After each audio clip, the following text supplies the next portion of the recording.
There's something happening here, but what it is ain't exactly clear. That the only thing we have to fear is fear itself. Ask not what your country can do for you. Ask what you can do for your country. I have a dream that one day this nation will rise up, live out the true meaning of its creed. We hold these truths to be self-evident, that all men are created equal. George Bernard Shaw once wrote, "Some people see things as they are and say, why? I dream things that never were and say, why not?" There is nothing wrong with America that cannot be cured by what is right with America.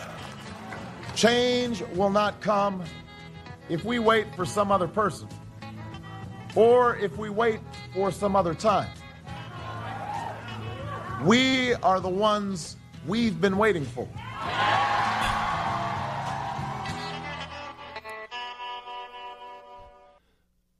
I'm sure many of you listening right now could probably identify the speakers of those snippets of iconic speeches. Franklin Delano Roosevelt, John F. Kennedy, Martin Luther King, Robert F. Kennedy, Bill Clinton, and Barack Obama. Democrats and progressives all. Now here are a couple of statements from famous Republican politicians. At his inauguration as governor of California in 1967, Ronald Reagan said the following, quote, "Freedom is a fragile thing, and it's never more than one generation away from extinction. It is not ours by inheritance. It must be fought for and defended constantly by each generation, for it comes only once to a people. And those in world history who have known freedom and then lost it have never known it again."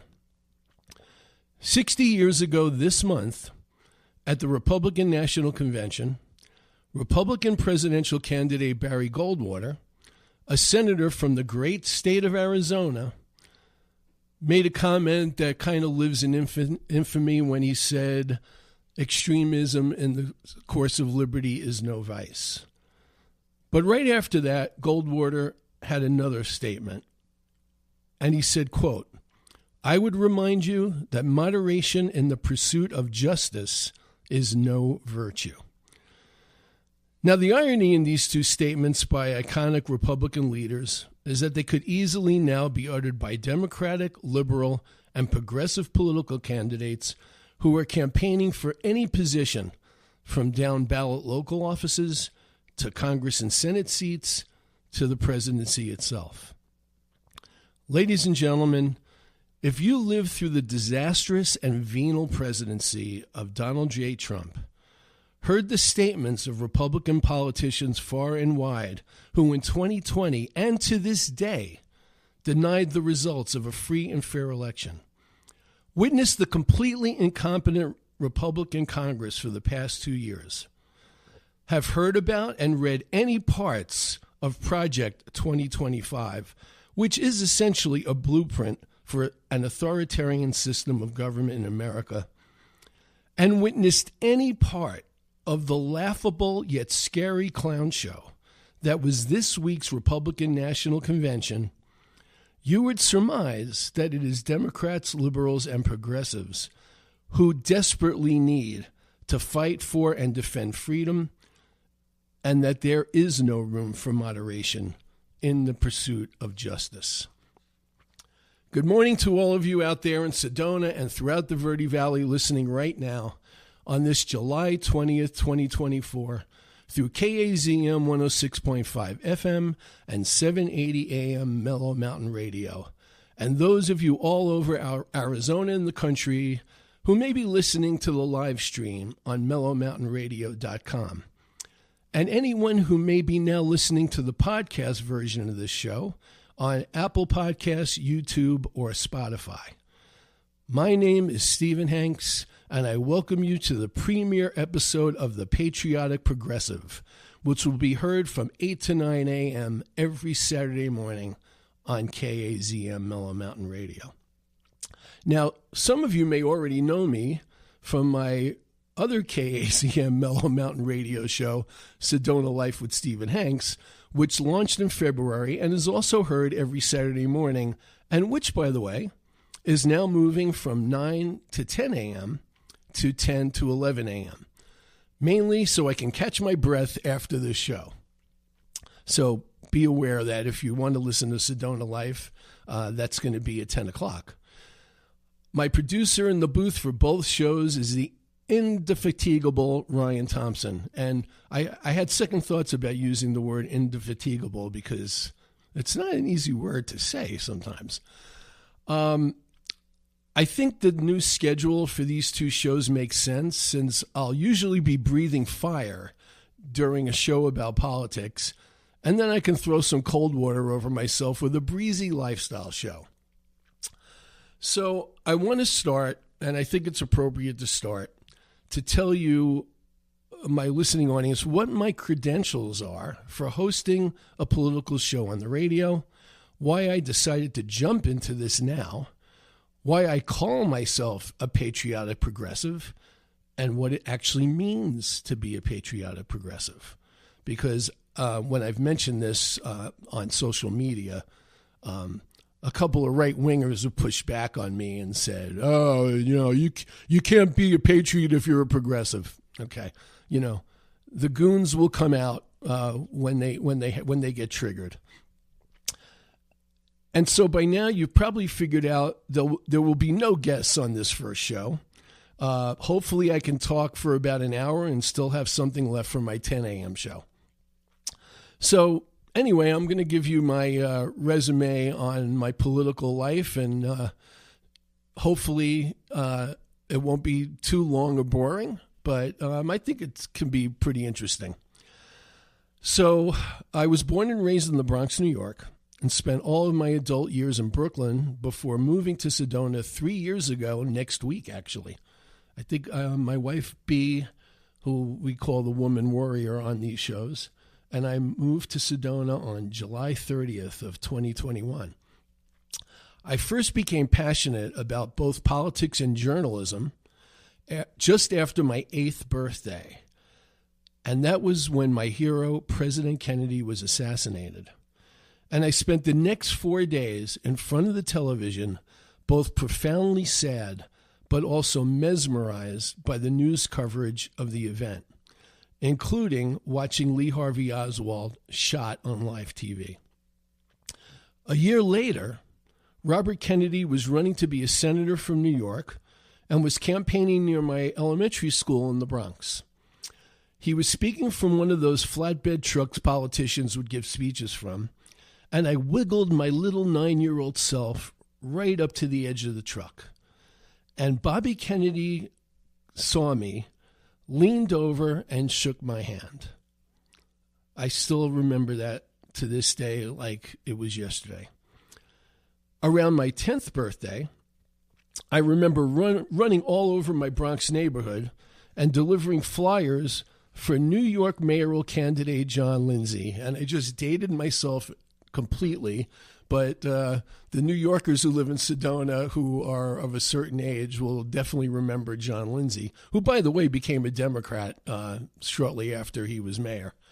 But Lindsay was a Republican then, but I didn't care.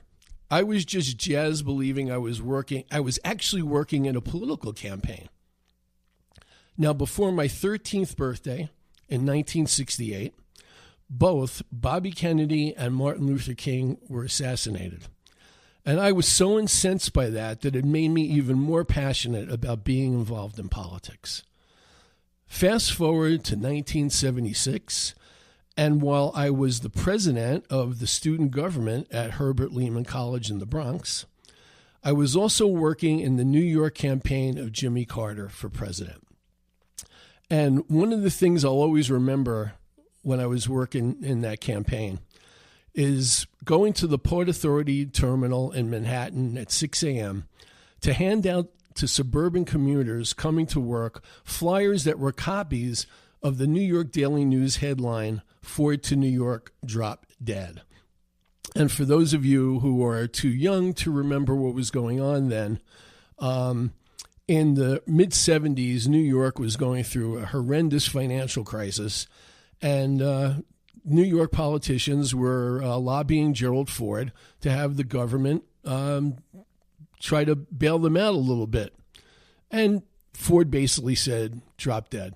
I don't know if it was those exact words, but it was kind of close to that. So the Carter campaign, used that to generate votes from New York commuters. So I graduated college with a BA and honors in political science, and my honors thesis was about the press in the Soviet Union, which it was called in those days, which may be what our press will become if, God forbid, Donald Trump becomes president again. Because, of course, the press is the enemy of the people. And he's already talked about how he's going to target the media people who have been against him for the last 8 or more years. So in the spring of 1992, after 8 years of Ronald Reagan and the first 3 years of George H.W. Bush and the Republican Party's horrible culture wars and trickle-down economics nonsense, which has been totally discredited after these many years finally, I jumped into working in the Bill Clinton for President campaign before the New York primary. And that was even though I managed to fit this in. I've always been a big multitasker, so you'll understand this. I volunteered in that Bill Clinton for President campaign, even though I had started volunteering as a coach in Major League Baseball's Reviving Baseball in the Inner Cities program, which had just started that spring. I was working as a managing editor and writer on a startup magazine about sports parenting, and I was also looking forward to becoming a father for the first time. During that New York Clinton campaign, here's what I did. I worked as a media monitor. I'm not sure they have those anymore because there's so much media now, but in those days, the media monitor would be in charge of keeping track of how many minutes the TV network news channels were devoting to each candidate. I have no idea what they were going to do with that information, but that's what they asked us to do. I was also a surrogate speaker, and I would go to community centers and senior centers making speeches for the candidate that I wrote myself without any editing by the campaign. And I would, by the way, when I would go to those senior centers, after I gave these speeches about supporting Bill Clinton, all these elderly women would come up to me, and I said, oh boy, this is great. They're going to ask me all these questions about Bill Clinton. They actually wanted to know if I was married because they wanted to hook me up with their granddaughters. That was kind of funny. And on top of that, I would also head to various areas in Manhattan, like the Public Library on Fifth Avenue, the iconic public library, and Washington Square Park, and make speeches supporting Bill Clinton while standing on a milk crate. You can probably visualize, the Lincoln-Douglas debates, where people were standing on milk crates in the old days, making speeches outdoors. Anyway, I want to tell a story about that Clinton campaign that I was involved in because I think this is a really cool story, and it's radio related. So I think it'll resonate with the guys I work with here and anybody that remembers these days. So Clinton was running in the New York primary, which was in April, against Jerry Brown, the former governor of California. And on the Wednesday before the Tuesday primary election, I went into the campaign headquarters, and I was already incredibly depressed right off the bat. Why was I depressed? Well, that morning, Bill Clinton was savaged by Mike Douglas, not Mike Douglas. Who was that? Who was that guy that had the show in the morning? I forget right now. Anyway, He was savaged on a morning talk show. And on top of that, as I was coming into the headquarters, I was reading that issue of the Village Voice, which always came out on Wednesday morning. And the Village Voice just eviscerated him. And the reason why they were going after Clinton so hard was the story about his affair with Jennifer Flowers was still in the air. And, you know, that was a big scandal at the time. It seems quaint now. But so Bill was taking a lot of incoming. And by the end of the day, I went home and I was really depressed. And I thought, well, this isn't looking good. Jerry Brown's going to win this primary and probably be the nominee. So while I had been working in the campaign, I had been telling the people running the office, running the New York primary campaign, that it would be a really good idea if they were able to get Bill Clinton on Don Imus in the Morning radio show. Now, as many of you may remember, Don Imus in New York was Howard Stern before Howard Stern. He was one of the original shock jocks. And Don Imus was very, very into politics. And I listened to the show almost every morning. And he had everybody on. He would talk to them about all the issues. He would endorse people. But Bill Clinton had never been on the show. And I was pushing the campaign to get Bill Clinton on the show. And they were like looking at me like, huh? Who's this guy? I mean, I really couldn't believe they didn't know who Don Imus was and it wasn't on their radar. I said, listen, you've got to get Bill Clinton on there because Jerry Brown has been on there. Crickets. They didn't pay any attention. And this was like very early on when I started working the campaign. So let's get back to this Wednesday night when I'm really depressed about everything that had been going on. And I get back to my brownstone in Brooklyn at about 8, 9 o'clock. My pregnant wife has dinner ready for me. And while I'm having a late dinner, my phone rings, and it's the campaign headquarters. And they say, hey, Steve, Bill Clinton's going to be on Don Imus' show tomorrow morning at like 7 o'clock. What should he say? I was like, really? You're asking me? He said, well, you know the show. You told us you listened to the show, and he has all these politicians on. And I thought about it for a minute, and I said to them, you know what? Just tell Bill to be funny. Don Imus respects funny. They're going to talk about issues, and Bill has a really good sense of humor, and if he's breezy and light and fun, and he banters with Imus, that'll go a long way to getting Imus on his side.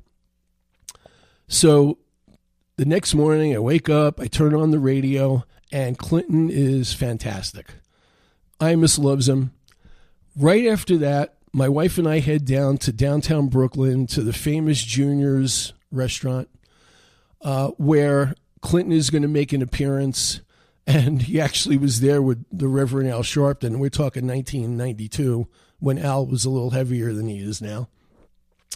Then right after that, Bill Clinton and Hillary did a walking tour of what is now the Metro Tech Center, which was just being constructed, this huge business complex in downtown Brooklyn. And they cruised that, and everybody was just going crazy. Then at noon, and this is all taking place in the morning, then at noon, Clinton and Hillary have a rally at Wall Street. And this whole day culminates with Clinton going on Charlie Rose's show on PBS with his saxophone playing Elvis. And by the end of that day, the whole campaign turned around. Now, I'm not going to take all the credit for Clinton winning the election that year because of this, but I had a little input into that.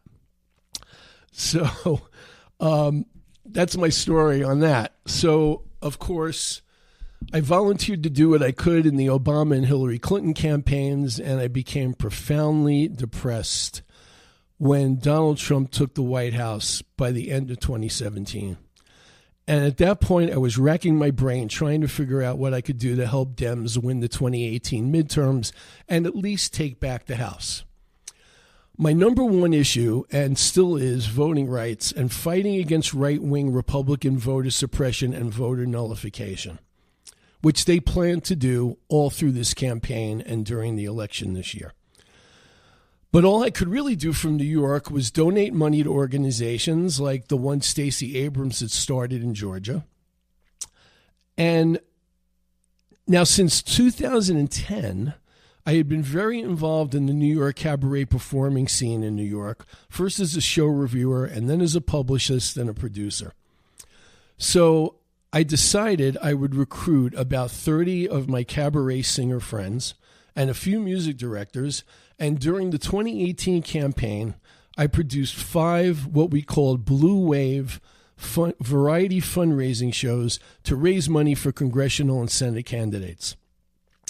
I tried not to take credit again for the Democrats winning 40 House seats that cycle.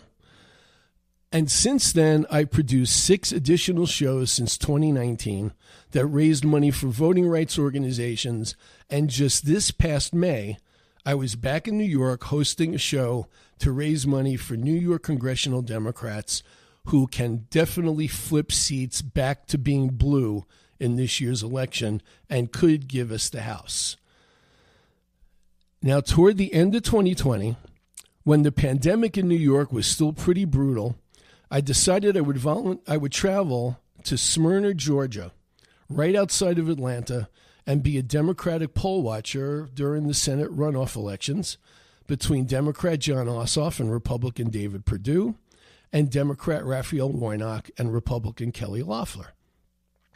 Those Republican candidates, by the way, if you may remember, should have been kicked out of the Senate for their massive insider stock trading at the time. Now, the Democrats needed to win both of those runoffs to take 1-seat control of the Senate, with Kamala Harris, the new vice president, being able to break any ties. The runoff election was on January 5th, 2021. So I spent 15 hours at a polling place in Georgia wearing a mask and then stayed awake in my hotel until about 1 to 2 in the morning checking the election returns.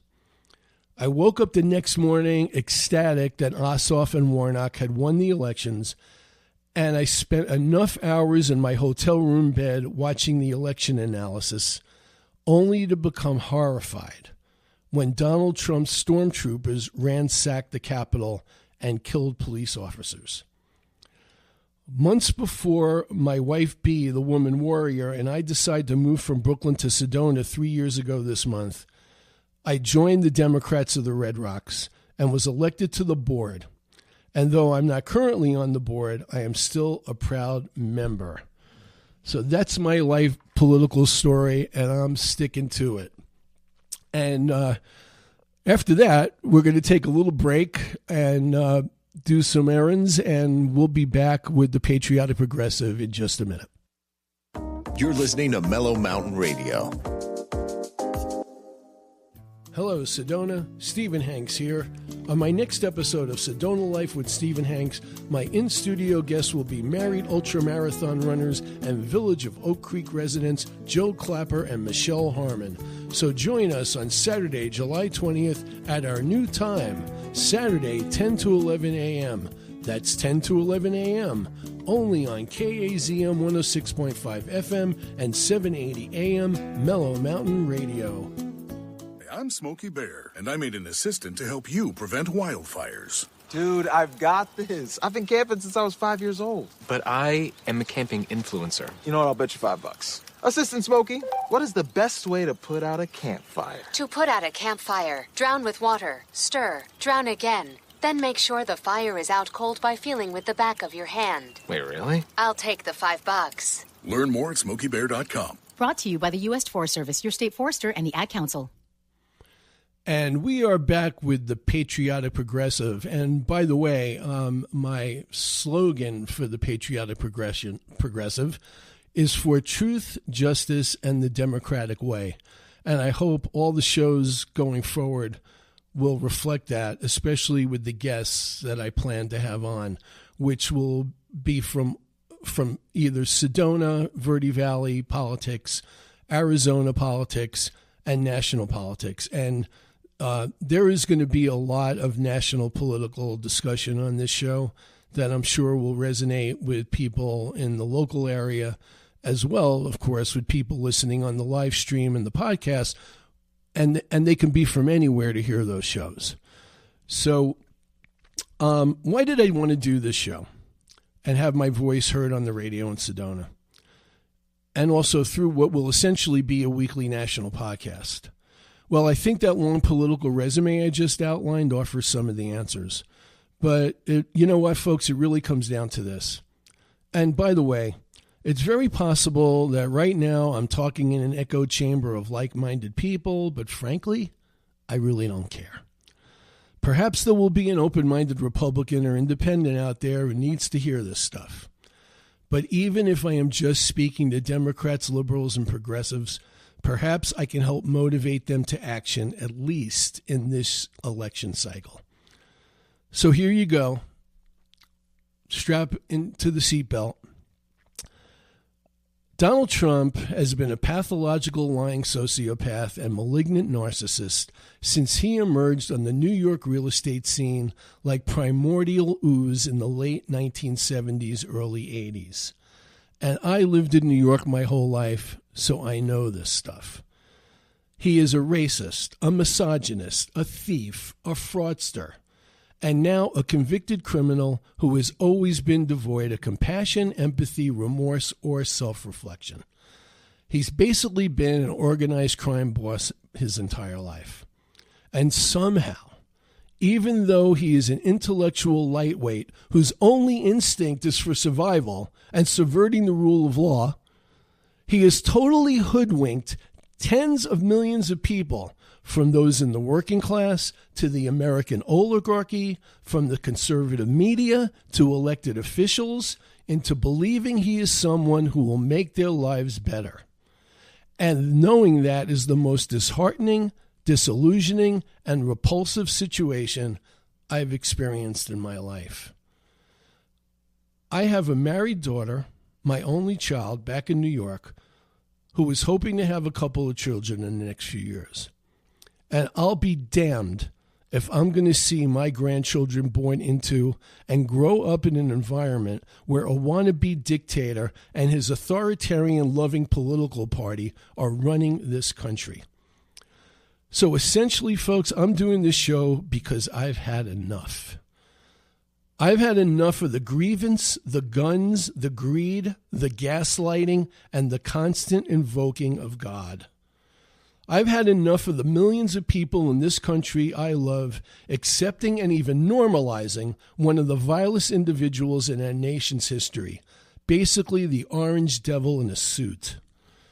I've had enough of the right-wing media brainwashing millions of our citizens so they have no understanding which political party is really working in their interests.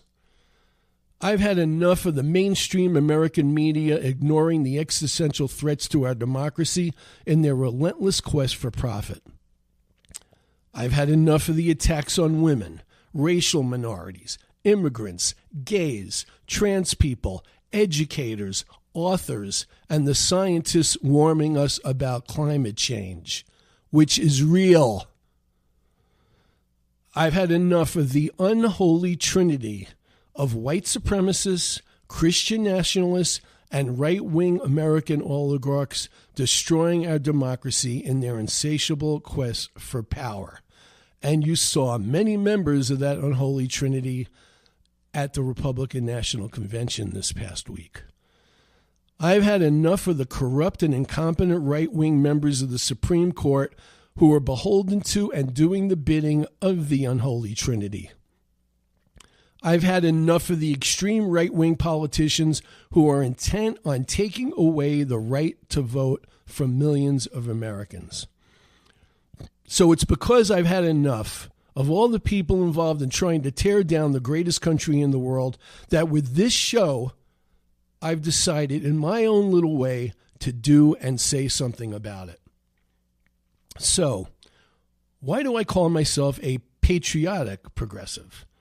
Actually, I could call myself a proud, passionate patriotic progressive, but that's way too long a title for a radio show. I could also throw in the word practical into the mix because as a writer, I love alliteration. To begin with, I love this country and I consider myself as patriotic as they come. I still cry during parts of the film Yankee Doodle Dandy with James Cagney, and I've seen that film at least a dozen times. I also always cry at Pride of the Yankees, but that's another story. I watch the film version of the musical 1776 almost every 4th of July weekend, and I hang on every word and song lyric. But I also despise the kind of faux patriotism and jingoism that's practiced by those total hypocrites on the right. You want to call yourself a patriot? Then don't support a political party and its practitioners who obsessively lie about elections, who support the insurrectionist thugs who attacked the Capitol, who are on the side of a country and its tyrant, who invaded a sovereign democratic ally of the United States, and who say they love the Constitution but are basically on board with throwing it into the scrap heap.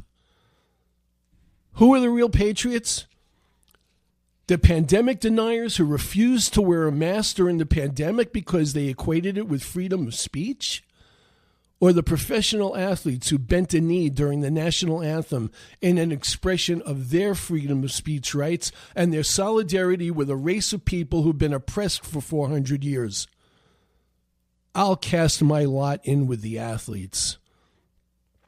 You know, I recently came upon a July 4th, 2023 essay on the website Common Dreams titled Progressive Patriotism, which was written by two university professors, Peter Dreyer and Dick Flax. They wrote that, quote, progressives understand that people can disagree with their government and still love their country and its ideals. Since the American Revolution, each generation of progressives has expressed an American patriotism rooted in democratic values that challenge jingoism and my country right or wrong thinking. They rejected blind nationalism, militaristic drum beating, and sheep-like conformism, unquote. And boy, if you wanted to look at sheep-like conformism, again, you should have checked out that Republican National Convention this past week. For going on 50 years, folks, the Republican Party, conservatives, the right wing, whatever you want to call a political entity who have long tried to win elections based on division, hate, and fear, have been demonizing Democrats, liberals, and progressives by calling them socialists or communists and lately labeling them as woke because as time goes by and the more simple-minded they become, they are only comfortable with one-syllable words. Progressive comes from the word progress. And you know what that means? It means a forward or onward movement as to an objective or to a goal. An advance toward gradual betterment, especially the progressive development of humankind. That's the concept that the Take Us Back to the early 19th century MAGA movement rails against. For progressives, ladies and gentlemen, dissent and protests are patriotic. Would you like to hear what being a true political patriotic progressive means? It's an identity that converges at the intersection of patriotism, progressivism, and civic engagement, aiming to redefine traditional notions of nationalism through a lens of forward-thinking policies. At its core, political patriotism among progressives is a deep-seated commitment to uphold and advance the ideals of equality, social justice, and human dignity. This perspective acknowledges the imperfections of the past while striving to create a more equitable society for all citizens. Rather than viewing patriotism as blind allegiance, patriotic progressivism encourages a nuanced understanding of national identity, one that acknowledges both achievements and shortcomings. It calls for a reckoning with historical injustices such as racial discrimination, gender inequality, and economic disparities, aiming to rectify past wrongs through progressive policy initiatives and social movements.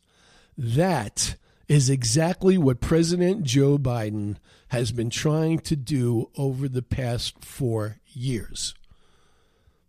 President Biden has said, quote, "We're all part of a chain of patriots," unquote, who fought for democracy, freedom, fair play, peace, security, and opportunity. Patriots, as Biden has explained, see the right to equal justice under the law, the right to vote and have that vote counted, the right to breathe clean air, drink clean water, and know that our children and grandchildren will be safe on this planet for generations to come. The right to rise in the world as far as your God-given talent can take you, unlimited by barriers of privilege or power. I don't remember Donald Trump coming close to saying anything like that in the rambling, incoherent, unhinged, and often divisive and hateful acceptance speech at that Republican convention on Thursday. I'm not in this show going to address the shooting last Saturday or the current controversy over whether President Biden should or shouldn't stay in the race or should get out of the race. I'm going to save that. I want to see how things play out over the next week. And at next week's show, I'll certainly have something to say about it. So on that note, I think we'll take another short break. And when we come back, I'll offer some thoughts on that Republican convention clown show, the state of play in the presidential race, and more. So stay tuned. As veterans, we're no strangers to helping others. That's what we were taught, service before self. But we do have one question for the veterans listening.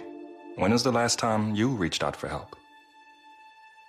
If you or someone you know needs resources, whether it's for stress, finances, employment, or mental health, don't wait. Reach out. Find more information at va.gov/reach. That's va.gov/reach. Brought to you by the United States Department of Veterans Affairs and the Ad Council. Hello, Sedona and the Verde Valley. Stephen Hanks here.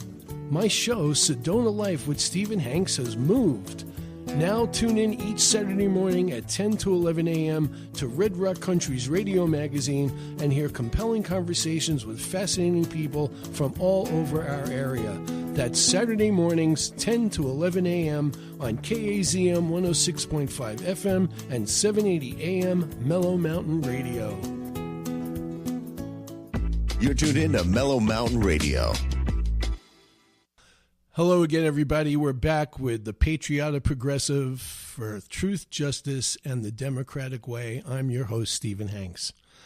So it's time to do a little political riffing. I want to start out talking about that Republican National Convention we witnessed last week. And I watched it against my better judgment because, I was going to do this show. I consider myself a journalist. I'm a political junkie, and I felt like it was important to watch what was going on there. Not that anything surprised me. It turned out to be, I'm not going to use the word, but, it starts with an S and ends with show. It's like, where do you begin? A lot of people have been praising the fact that it was a, quote, really good production, unquote. I heard a radio show this morning where they were praising the convention for being incredibly well produced.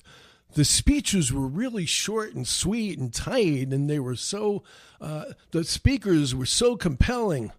Oh my God. Compelling? Let's start with Kerry Lake, running for the Senate, who to this day is still sending in lawsuits asking that the results of the Senate election, that the governor's election in 2022 be thrown out and she should be made the governor. I mean, I I think Donald Trump has found somebody more unhinged than him. That's one of the people who spoke. Here's another one. A convicted felon who ignored a subpoena, who had just gotten out of jail, Peter Navarro, was given a speaking slot at that convention. I mean, just a total abomination. And by the way, getting back to this other radio show on this station that's heard right before mine, a few weeks ago, I was driving in to do my Sedona live show, and I heard a discussion about who the best guests that have ever been on that show have been. And the first name that came up was Peter Navarro. You really got to get your act together if Peter Navarro is the name you come up with as one of the best guests you've ever had on a radio show. The man was totally incompetent to be any kind of economic advisor in the Trump administration. His policy prescriptions were ridiculous. And he belonged in jail for ignoring a subpoena, as did a lot of people who never got convicted. So that's another one. How about another praise, another word of praise I've heard is that, the Republican convention was so diverse. Did you see all the black faces and Hispanic faces and Asian faces at the convention hall? At the same time, they were holding up banners saying that millions of immigrants should be deported. Why did they want millions of immigrants to be deported? And by the way, they totally exaggerate the numbers of people who are coming in. They don't acknowledge that those numbers are going down. They don't want to say anything about the fact that Joe Biden and some conservative Republicans put forth a program that would have been the strongest border control legislation in history, and Donald Trump told the Republicans in Congress not to support it because it would hurt him in the election. Now, that's a man who's really looking out for the country, isn't it? I mean, seeing those signs was just an abomination. I mean, it was an embarrassment. I mean, if people in Europe and all over the world were watching that, I was embarrassed for this country. That is the other political party. And by the way, can we stop calling this party Republican? I mean, it bears no resemblance to the Republican Party that we grew up with, the Republican Party that I never really agreed with, but at least you could have civil arguments about policy with. This is the MAGA Donald Trump Party. That's it. Full stop. They're not Republicans anymore. I don't want to hear any more about that. This is the party of Lincoln. Okay? Enough with that. The policy of the Republican Party right now is found in a 900-page plus book called Project 2025, which, if enacted, would take away I don't know how many rights. I mean, I'm still reading the thing, and I'm going to do probably a couple of shows in the future about this with guests that are really deep in the weeds in this book. But it's just incredible. And the people that were at that convention, the people giving standing ovations to people like Matt Gaetz and Kerry Lake and Peter Navarro and Tim Scott and all of the former Trump haters who now prostrate themselves like Nikki Haley and Ron DeSantis so Donald Trump could humiliate them in public. They're all on board with this. And the most passionate purveyor of Project 2025, because as you probably know, Donald Trump hasn't read it. He's denying it. He doesn't know anything about it. He's just going to put the people that wrote it into his administration. But the person that's really on board with it is the person Donald Trump picked to be his vice presidential candidate, J.D. Vance. And by the way, let me tell you something. You probably heard all this, but Elon Musk donated is planning on donating $200 million to Trump during the campaign. Peter Thiel, who is another Silicon Valley billionaire, basically owns J.D. Vance. Harlan Crow owns Clarence Thomas.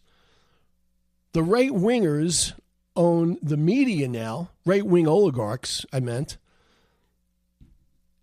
And all of this is because the Silicon Valley millionaires and billionaires don't want Biden and the Democrats regulating artificial intelligence. At least that's one of the reasons. It's just ludicrous. Here's some other stuff.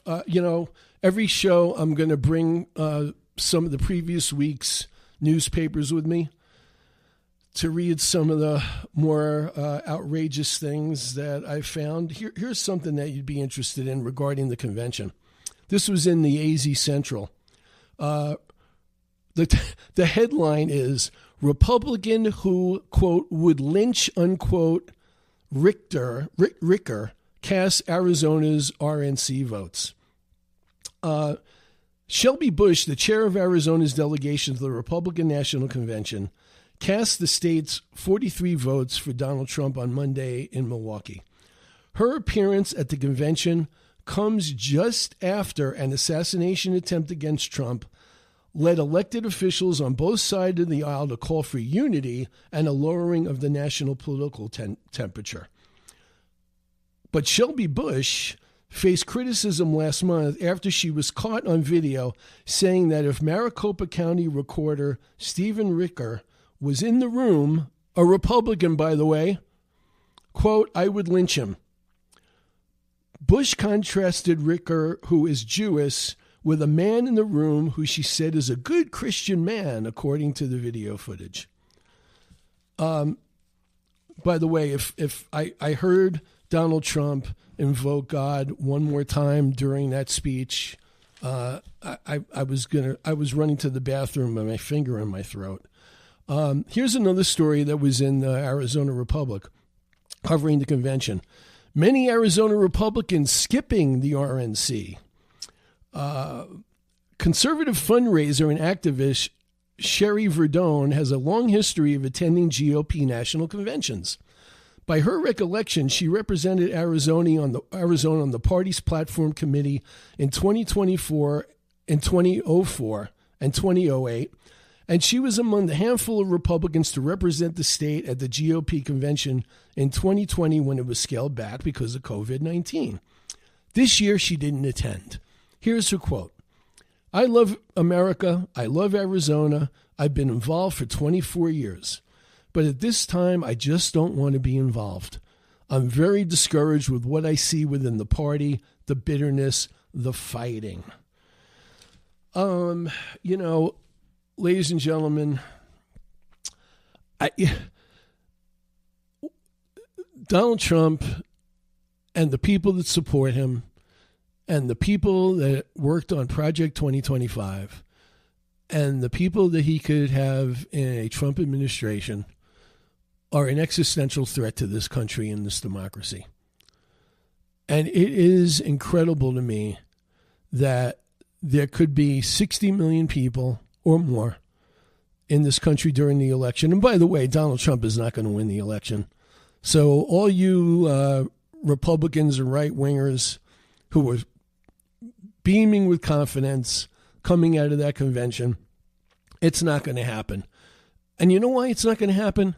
Because you cannot tell me that a political party that got whooped in 2018 in the midterms, lost the presidency in 2020, was supposed to have a red wave in 2022 but didn't, has been losing almost every special election,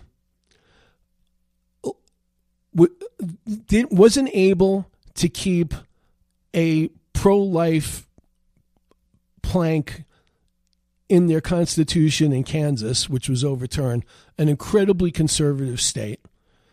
You can't tell me that a political party that experienced all that is suddenly going to win a presidential election with Donald Trump at the head of the ticket.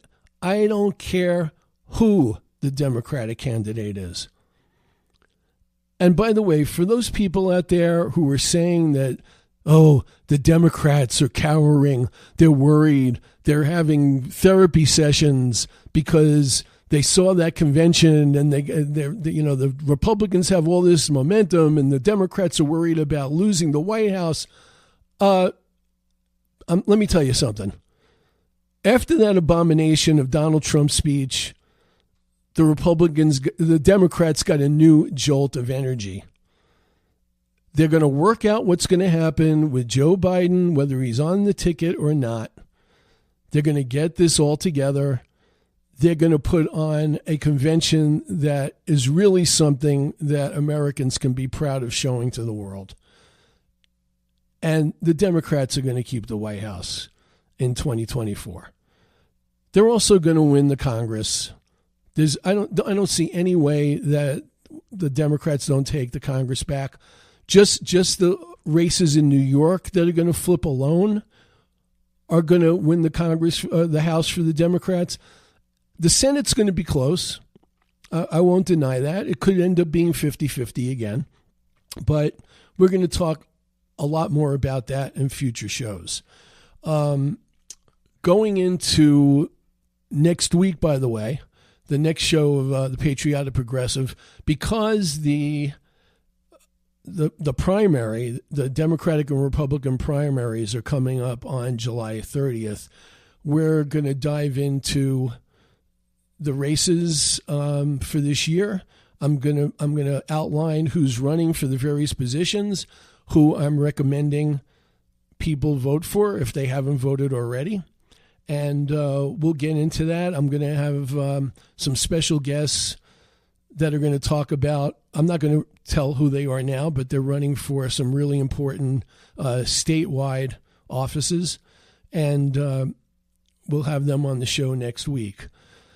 So that's basically what we're going to talk about. I'm planning on having a lot of people who you see on national media talking about election voting rights, Project 2025, the incredibly dangerous rise of Christian nationalism in this country. By the way, up until recently, my belief, and this was definitely going into the 2016 election, when I actually thought Hillary Clinton would win easily, but even, and I wrote an essay about this on my Medium blog, even though I thought Hillary would win the election, what was coming out of that Donald Trump campaign, to me, was clearly the dangerous rise of white supremacy, which, by the way, was proven in Charlottesville, where there were not very fine people on both sides. But lately, I've come around to really believing that it's Christian nationalism that is even more dangerous than, actually, Christian nationalism and white supremacy go hand in hand. One of the shows that we're going to have coming up is talking about this recently released documentary called Bad Faith, which I saw a couple of weeks ago, and is a searing documentary outlining the history and the rise of Christian nationalism in this country, and the reason why Donald Trump has so much support. I mean, basically, ladies and gentlemen, the right wing, all the people that support Donald Trump, they want to turn this country into a white Christian nation. And, if you're black, Hispanic, Asian, Native American, Jewish, Muslim, they don't want to have anything to do with you. So stop with the diversity that the Republican National Convention had. And by the way, did you hear at any point during that convention the word abortion? What's that? Oh, you didn't? Oh, what a surprise. Maybe that's because they know that it's a losing issue in this country. The right wing in this country support policies that in many cases, 60 to 90% of the American people oppose. But they don't care. They're on with their agenda. They're just going to run roughshod over every belief that people in this country have. Why? Because they have a Supreme Court doing their bidding for them. I mean, it's just outrageous from every possible perspective. I mean, J.D. Vance scrubbed abortion issues off his website. And this is a guy who talked about how he's okay with abortion for victims of rape and incest. And by the way, speaking of right to life and abortion, the Republican Party and the people that support them go out there. Republican congressional, Senate, local officials are going out there on a regular basis claiming that Democrats, liberals, progressives, whatever you want to call them, are in favor of abortion after birth, which I don't know what that means. You can't really have an abortion after you're born, right? It would be murder. I mean, this is the kind of stuff that they propagate.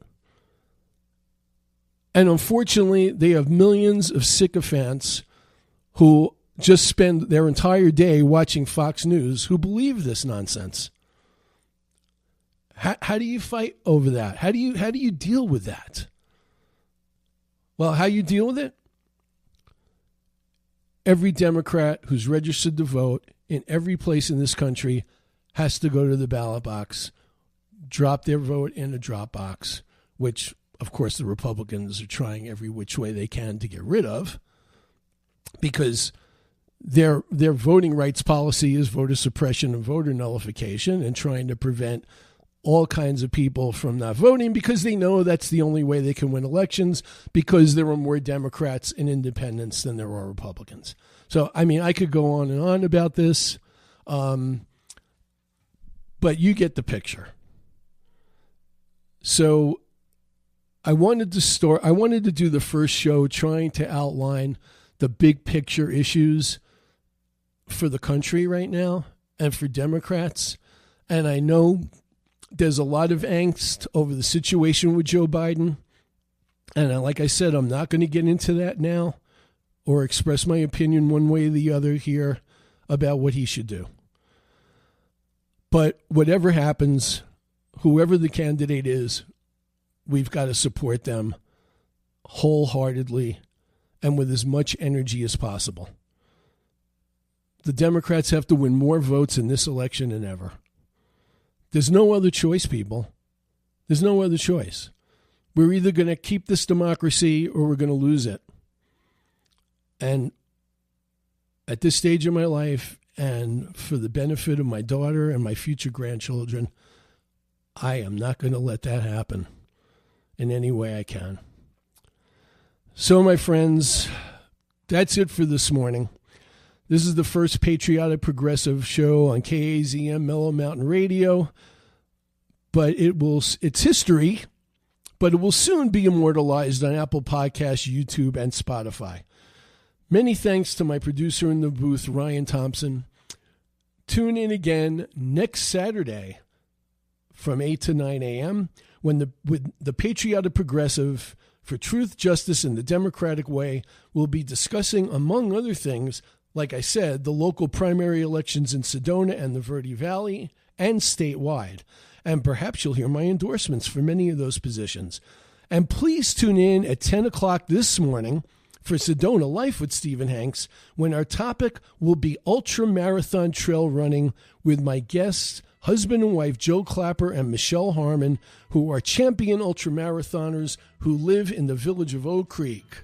Thanks for listening to the Patriotic Progressive. Have a great week, everyone.